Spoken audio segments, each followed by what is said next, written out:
जय Hind dear students. कैसे हैं आप सब? आशा करता हूँ आप सब बढ़िया होंगे, स्वस्थ होंगे, मस्त होंगे और आप सबकी पढ़ाई भी बढ़िया से चल रही होगी। तो आज एक और नई वीडियो में हम लेके आए पी कक्षा 10 की विज्ञान में जो चैप्टर आपका जीव जनन कैसे करते हैं, तो उसी में से आज के इस वीडियो में एक अति महत्वपूर्ण टॉपिक नर जनन तंत्र, सेक्सुअल रिप्रोडक्शन इन ह्यूमन। तो नर जनन तंत्र में आपको पता है, बता देता हूं कि पिछले वर्ष 6 नंबर में पूछा गया था नर जनन तंत्र का चित्र सहित वर्णन कीजिए।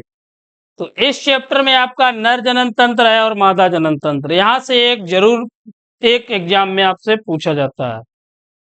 तो आज का वीडियो एग्जाम की दृष्टि से अति महत्वपूर्ण रहने वाला है, तो वीडियो को स्किप ना करें और पूरा वीडियो देखें, जिससे आपको ये नर जनन तंत्र ऐसे ही वीडियो के माध्यम से ही आपको तैयार करवा देंगे हम। तो बढ़िया से इसे तैयार करें, आगे आने वाले समय में आप बोर्ड एग्जाम में अच्छे से अच्छे अंक अर्जित करें। तो चलिए चलते हैं सीधे वीडियो पर कि आज का टॉपिक पहले कुछ शेष जो रह गया है पीछे, उसमें एक दो टॉपिक की जंतुओं में लैंगिक जनन और पादपों में लैंगिक जनन के लाभ। इसके बाद में हम सीधे ह्यूमन रिप्रोडक्टिव सिस्टम, नर जनन तंत्र, सीधे वहीं पर पहुंचेंगे। चलिए देख रहे हैं स्क्रीन पे स्लाइड आपके सामने है कि पादपों में लैंगिक जनन के लाभ। पादपों में लैंगिक जनन के लाभ, तो लैंगिक जनन में दो विपरीत लिंग होते हैं। कितने? दो विपरीत लिंग होते हैं जो युग्मक, जिन्हें हम नर बोलते हैं, और एक को मादा। तो जिनके निषेचन में नए लक्षण युक्त जीव बनते हैं। कैसे? नए लक्षण युक्त जीव बनते हैं। नर व मादा युग्मक जनन के द्वारा अर्धसूत्री विभाजन में आनुवांशिक पदार्थ का भी आदान प्रदान होने से युग्मकों में आनुवांशिक भिन्नता आ जाती है। जो युग्मक होते हैं उनमें आनुवांशिक भिन्नता आ जाती है। अब जब निषेचन होता है तो निषेचन के पश्चात लैंगिक जनन से जो संतान की उत्पत्ति होती है वह अपने जनक से थोड़ी सी भिन्न होती है, और यही जो है जो जैव विकास का आधार बनती है। तो जो जंतुओं में लैंगिक जनन है आपका, तो जंतुओं में लैंगिक जनन मुख्य जनन होता है, जिसमें युग्मक जो है आपका युग्मकों के निर्माण के आधार पर जंतुओं का जो जनन है, देखिए उसे हम वर्गीकृत कर सकते हैं। जैसे जिन जंतुओं के शरीर में दोनों प्रकार के युग्मकों का निर्माण होता है, जैसे नर और मादा दोनों एक ही शरीर में हैं, उससे हम बोलते हैं द्विलिंगी या वाइसेक्सुअल। एग्जाम्पल में जैसे आप सभी ने केंचुआ देखा है, जोंक देखी है, ये सभी। इसी प्रकार जिन जंतुओं में नर और मादा युग्मक अलग अलग होते हैं, एक नर है दूसरा मादा, उसे हम बोलते हैं एक लिंगी। क्या बोलते हैं? एक लिंगी। तो देख रहे हैं स्क्रीन पे वही लिखा है कि लैंगिक जनन में जनन के विपरीत दो लिंग होते हैं जो युग्मक नर एवं मादा बनाते हैं, जिनके निषेचन में नए लक्षण युक्त जीव बनते हैं। नर व मादा युग्मक जनन के द्वारा अर्धसूत्री विभाजन में आनुवांशिक पदार्थ का आदान प्रदान होने से युग्मकों में आनुवांशिक भिन्नता आ जाती है। निषेचन के पश्चात लैंगिक जनन से उत्पन्न संतति अपने जनक से थोड़ी भिन्न होती है, और यही क्या बोला जाएगा? जैव विकास का आधार बनती है। अब जंतुओं में लैंगिक जनन, तो जंतुओं में लैंगिक जनन ही हमने बताया अभी आपको मुख्य जनन होता है, और युग्मकों के निर्माण के आधार पर जंतुओं को निम्न प्रकार से वर्गीकृत कर सकते हैं। फर्स्ट है, जिन जंतुओं के शरीर में दोनों प्रकार के युग्मकों का निर्माण होता है उन्हें द्विलिंगी कहते हैं। एग्जाम्पल के लिए आपका केंचुआ हो गया, जोंक हो गई आदि। इसी प्रकार जिन जंतुओं में नर और मादा युग्मक अलग अलग शरीरों में बनते हैं उन्हें एक लिंगी कहते हैं। जब जंतुओं को नर एवं मादा लिंग के रूप में उनके दैहिक लक्षण के आधार पर पहचाना जा सकता है। तो जीवों के इस गुण को जीवों में लैंगिक द्विरूपता बोला जाता है। क्या बोला जाएगा? लैंगिक द्विरूपता। जैसे मानव, यह द्विरूपता पादपों में नहीं पाई जाती है, मानव में पाई जाती है। स्त्री और पुरुष आप देखते हैं, सभी जानते हैं, इसी को बोला जाता है द्विरूपता। चलिए अगला,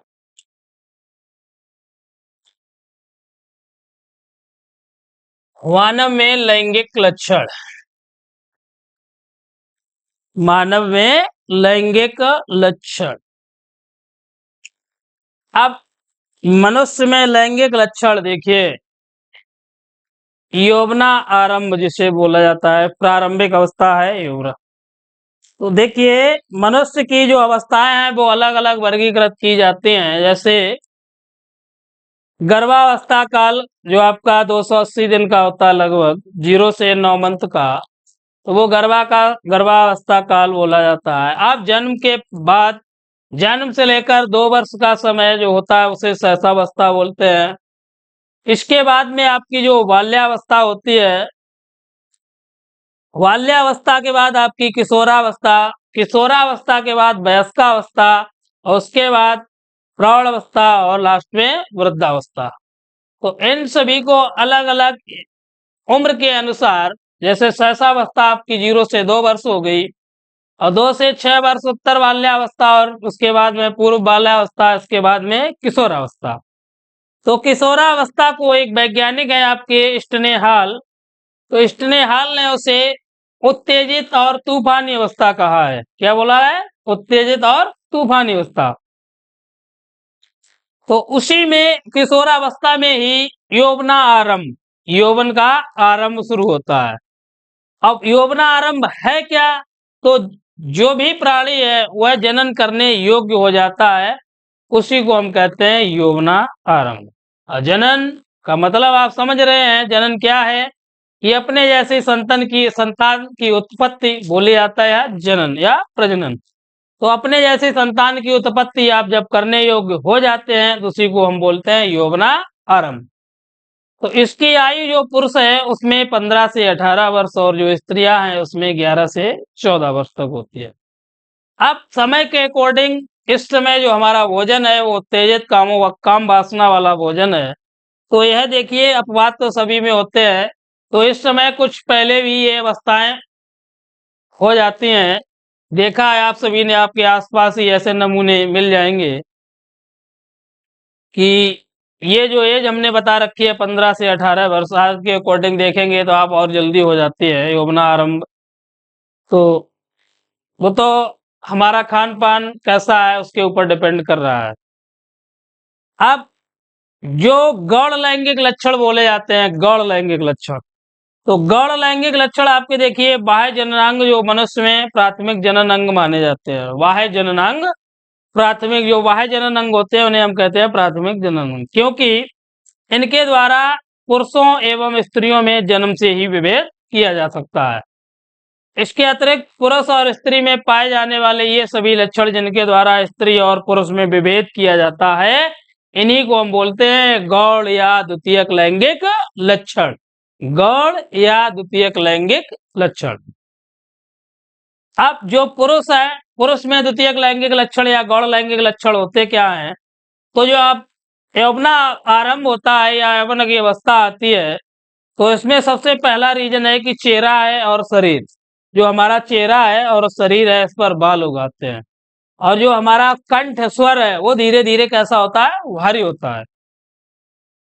इसके बाद जो वृषण कोष टेस्टी, वृषण कोषों तथा सेशन के आकार, जो सेशन है आपका पेनिस, सेशन के आकार में वृद्धि हो जाती है।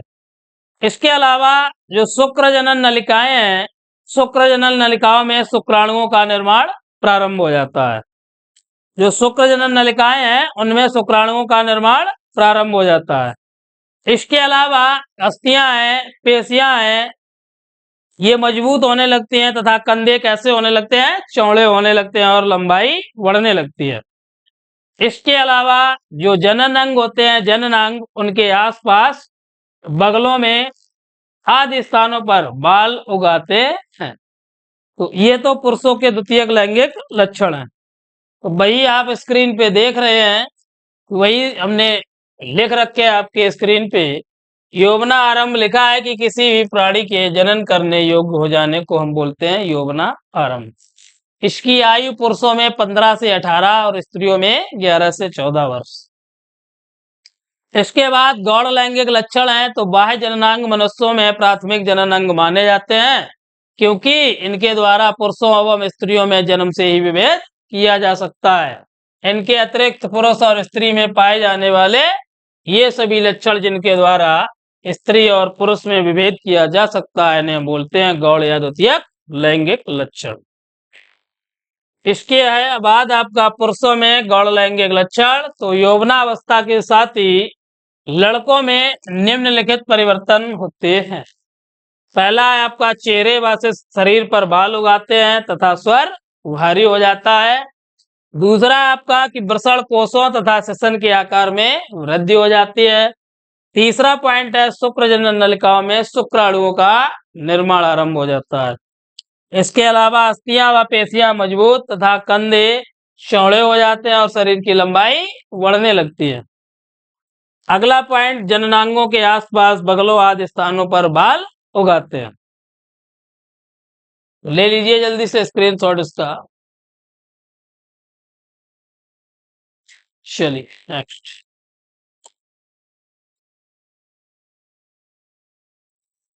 अब स्त्री के द्वितीयक लैंगिक लक्षण। जो स्त्री के द्वितीयक गौण लैंगिक लक्षण हैं, ये क्या है? तो देखिए, बाह्य जननांगों तथा स्तनों का विकास आरंभ हो जाता है। सबसे पहला है कि जो बाह्य जननांग है और स्तन है, उसका विकास आरंभ हो जाता है। बाह्य जननांग और स्तनों का विकास प्रारंभ हो जाता है। नेक्स्ट है कि जो अंडाशय और मासिक धर्म, जिसे एमसी के नाम से आप जानते हैं, मेंस्ट्रुएशन साइकिल। तो अंडा का उत्पादन और मासिक चक्र या आर्तव चक्र प्रारंभ हो जाता है। इसके अलावा श्रोण मेखला तथा नितंब चौड़े हो जाते हैं। जो श्रोण मेखला है और नितंब वो कैसे हो जाते हैं? चौड़े। और स्वर मधुर व तीव्र हो जाता है। क्या हो जाएगा? स्वर मधुर और तीव्र हो जाता है। और जो बगल है, जननांग है, इनके आसपास बाल उगाते हैं। ठीक है, बगल है और जननांग है, इनके आसपास बाल उगाते हैं। तो ये रहे स्त्री के द्वितीयक गौण लैंगिक लक्षण। अब जो इंपॉर्टेंट टॉपिक 6 नंबर में पूछा जाता है वो रहेगा मानव जनन तंत्र, ह्यूमन रिप्रोडक्टिव सिस्टम।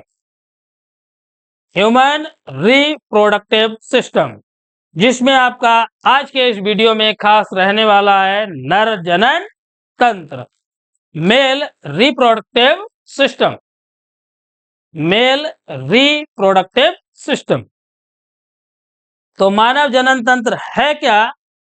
तो इसमें देखिए आपका वृषण है, आदिवृषण है, शुक्रवाहिनियां है, शुक्राशय है, मूत्र मार्ग है, श्वसन है, इसके बाद सहायक ग्रंथियां रहेंगी। कुल 7 भागों में आज के इस वीडियो में हम आपको पूरा नर जनन तंत्र बिल्कुल निपटारा होगा। नर जनन तंत्र का पोस्टमार्टम होगा आज के इस वीडियो में। तो 7 भाग में हमने डिवाइड किया है। 7 भागों का आज ही इस वीडियो में पोस्टमार्टम होने वाला है। तो सबसे पहले फर्स्ट भाग है वो आपका वृषण है। तो पुरुषों में एक जोड़ी वृषण कितने होते हैं? एक जोड़ी, संख्या में 2, जोड़ी में 1। तो पुरुषों में एक जोड़ी वृषण, जो उदर गुहा है आपकी, उदर गुहा, उदर गुहा के बाहर श्वसन के पास, किसके? श्वसन के पास वृषण कोश में सुरक्षित पाए जाते हैं। श्वसन के पास वृषण कोश में सुरक्षित पाए जाते हैं। वृषण कोश की जो थैलेनुमा संरचना होती है, उसका तापमान जो हमारा शरीर है उससे लगभग 2 या 3 डिग्री सेल्सियस कम रहता है। यह तापमान क्या करता है? शुक्राणु निर्माण में सहायता करता है। अगर सेम रहेगा तो शुक्राणुओं का निर्माण नहीं होगा। अगर टेम्परेचर आपका कम रहेगा तो शुक्राणु निर्माण आसानी से हो सकेगा।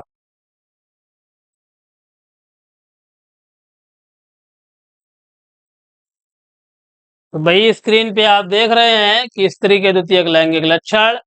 तो उम्मीद करता हूं आप सभी को अच्छे से समझ में आए होंगे।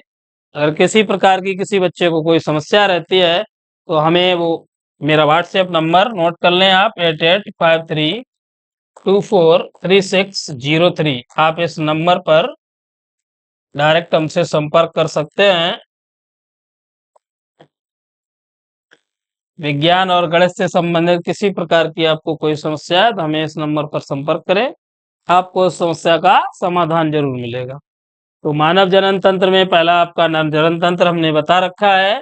तो इसमें क्या है कि निम्नलिखित अंग पाए जाते हैं। पहला वृषण। तो मानव में एक जोड़ी, कितने होते हैं? एक जोड़ी। टेस्टी जो है आपके कैसे होते हैं? एक जोड़ी। उदर गुहा से बाहर श्वसन के पास वृषण कोष में सुरक्षित पाए जाते हैं। वृषण कोष की थैलेनुमा संरचना होती है जिसका तापमान शरीर से लगभग 2 से 3 डिग्री सेल्सियस कम रहता है, जो शुक्राणु निर्माण में सहायक होता है। चल कर लीजिए नोट, ले लीजिए स्क्रीनशॉट। देखते हैं अगला टॉपिक। चल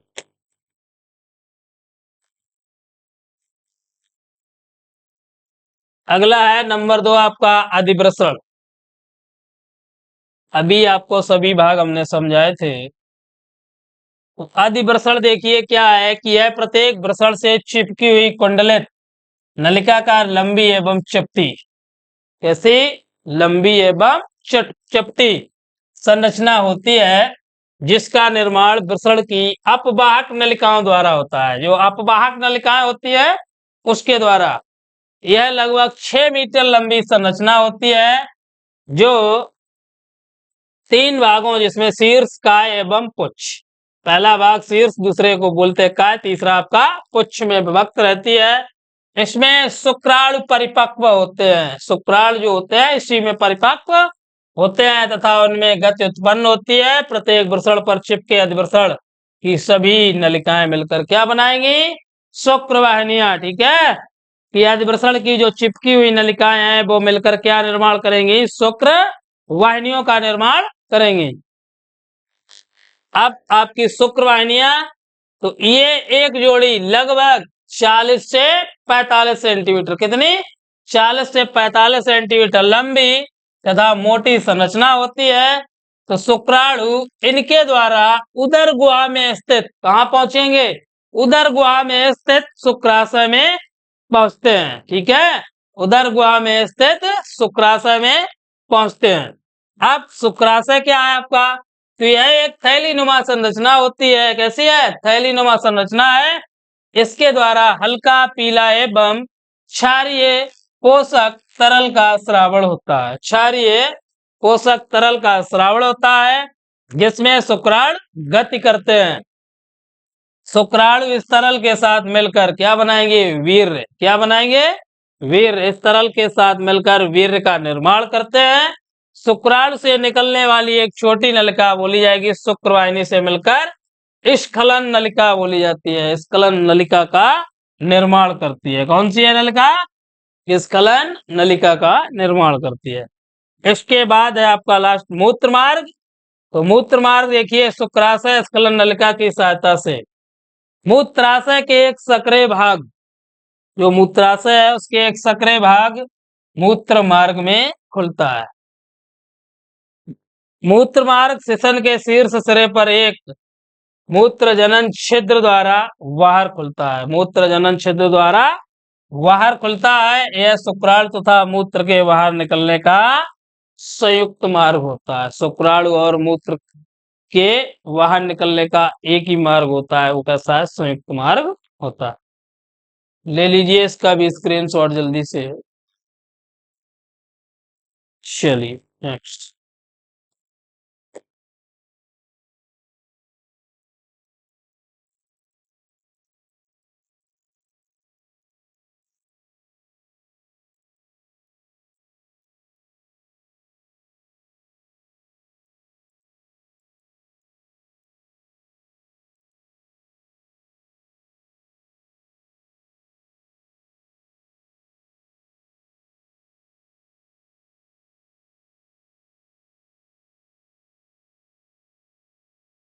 शिशन, शिशन देख रहे हैं स्क्रीन पे, चित्र भी आपके सामने है स्क्रीन पे। शिशन देखिए, यह बेलनाकार पेशीय मैंथुनांग होता है। बेलनाकार पेशीय ये बना है आपका, बेलनाकार पेशीय मैंथुनांग होता है, जो मैंथन क्रिया में सहायक होता है। यह रुधिर एवं पेशियों द्वारा निर्मित होता है। रुधिर होता है इसमें और पेशियां होती हैं, अस्थियां नहीं होती हैं, कोई भी हड्डी नहीं होती है। वृषण कोशों के अतिरिक्त नर जनन तंत्र का एकमात्र वाह्य जननांग है। ठीक है, वृषण को छोड़कर दूसरा आपका क्या होगा, शिशन। ये क्या है, वाह्य जननांग है। अब सहायक ग्रंथियां, जिसमें देखिए प्रोस्टेट है, काउपर है, पेरिनियल ग्रंथियां नर जनन तंत्र की सहायक ग्रंथियां होती हैं। ये वीर्य निर्माण, शुक्राणुओं को पोषण देने तथा उनको जीवित रखने में सहायक होती है। तो ये आपके सामने स्क्रीन पे चित्र देख रहे हैं आप सभी। चित्र अच्छे से इसे बनाना है आपको, क्योंकि ये पूछ लिया जाता है 6 नंबर में, तो चित्र बढ़िया से बनाएंगे।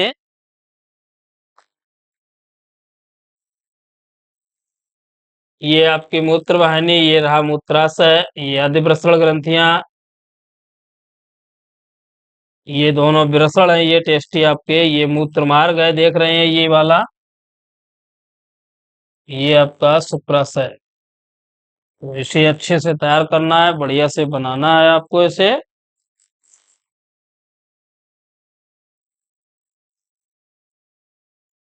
इस भाग को बोला जाता है, ये शुक्राशय है आपका, शुक्राशय।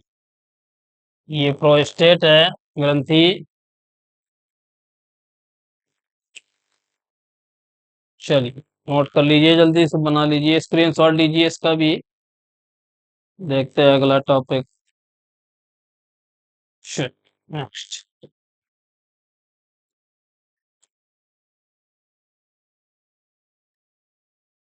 शुक्राणु। ये भी इंपॉर्टेंट टॉपिक है एग्जाम की दृष्टि से, शुक्राणु। तो मानव में देखिए शुक्राणु लगभग 60 माइक्रोमीटर, 60 माइक्रोमीटर लंबा होता है, या 3 भागों में विभाजित रहता है। कितने, 3 भागों में। इसमें सिर है आपका, ग्रीवा एवं मध्य भाग, और लास्ट हो जाएगा पूंछ।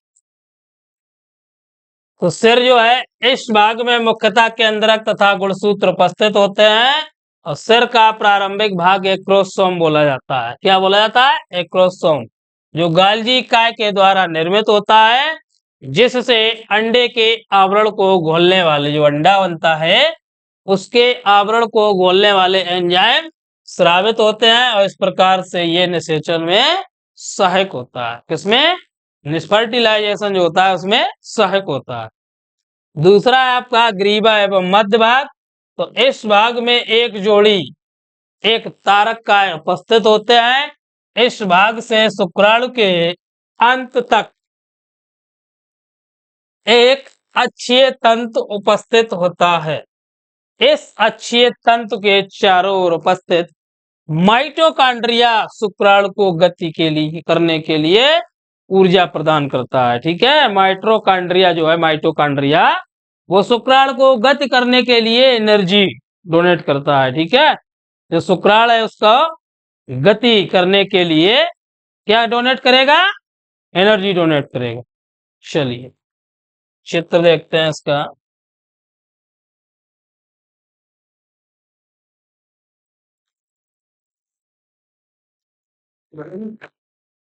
अब आज के इस वीडियो का ये लास्ट टॉपिक रहेगा आपका पुच्छ। तो पुच्छ में देखिए ग्रीवा व मध्य भाग का अक्षीय तंतु इस भाग में भी उपस्थित रहता है।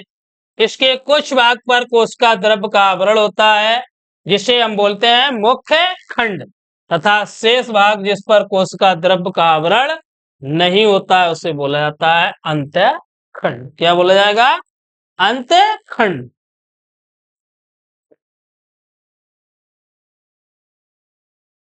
तो ये स्क्रीन पे आप चित्र देख रहे हैं, इसके तीनों भाग आपको देखिए सामने। शीर्ष, ये भाग आपका शीर्ष है, स्क्रीन पे दिख रहा होगा आपको।